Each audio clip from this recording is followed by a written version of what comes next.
পুরুষ জন্ম নেওয়াটাই আমার আজন্মের পাপ ছিল। তবে এই দেশে আমার মতো পাপীর সংখ্যা হাজারে হাজারে, লাখে লাখে।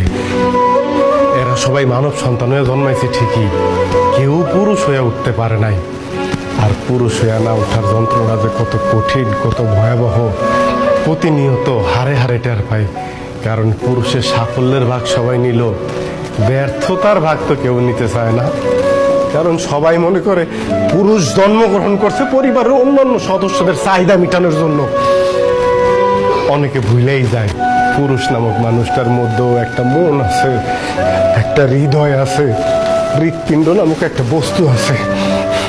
প্রিয়জনের কথার আঘাতে সেই হৃৎপিণ্ডটা না কাইপা ওঠে। ভুলা যাইবই না কেন কও? কারণ পুরুষ তো কখনো কারো প্রিয়জন হয়ে উঠতে পারে না। সব সময় পুরুষ প্রয়োজনই কাজে লাগে।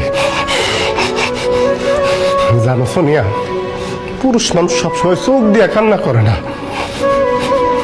মুখ দিয়েও আর্তনাদ করে না। পুরুষের মন কান্দে, হৃদয় আর্তনাদ করে। পুরুষ আবার সেই আর্তনাদ বুকের মধ্যেই চাপ দিয়ে ধরে রাখে, যাতে প্রিয়জনরা না শুনতে পারে। যদি কষ্ট পায়